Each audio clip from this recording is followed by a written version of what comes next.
I'm always surprised when people who struggle with chronic illness and specifically chronic fatigue have never heard of spoon theory, which I have found to be the best way to explain to people how my health issues limit me.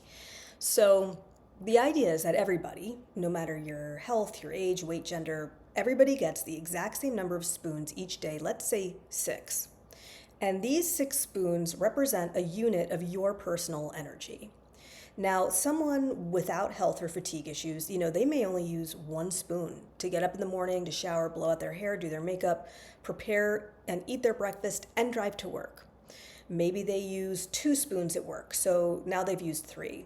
They'll use a fourth spoon to work out after work, a fifth spoon to meet a friend for dinner, and when they get home, they still have one spoon left, so maybe they do the dishes or, fold some laundry, do their nighttime routine, watch some TV. Like, what an awesome fucking day.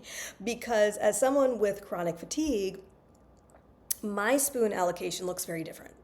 So if I were to do the same routine as the person I just described, if I showered, blew out my hair, did my makeup, prepared my breakfast, like that's 3 or 4 spoons for me right there. Because those tasks, as simple as they are, actually require a lot of physical energy. Then, if I have to drive to work in LA morning traffic, like for me, that's another 2 spoons. So, okay, now it's 9:30 in the morning. I've just arrived at work and I'm already out of spoons.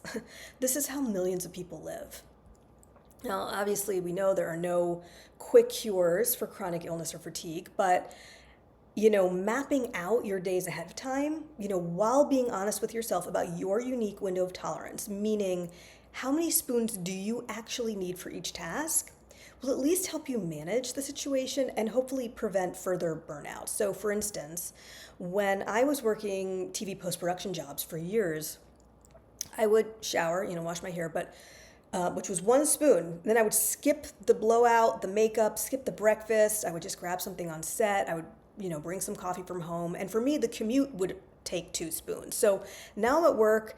I have 3 spoons left, and work for me would eat up those 3 spoons, if not more. So at the end of the day, I would drive home in a deficit, and I would know that any kind of after work plans were just completely out of the question, including doing stand up, which broke my heart. But honestly, by the time I'd get home, I'd be so genuinely lethargic anyway, I wasn't even tempted. So, in order to manage my spoons, I would have to save all my social plans for the weekends. And did this suck? Yes. But until, you have time and space to gently expand your capacity, you have to be able to do more with fewer spoons. You have to honor your body. So I'm still a spoonie, which is to say that I'm still working with what seems like fewer spoons than other people. But as I continue to grow my capacity, I am able to do more and more, and you will too.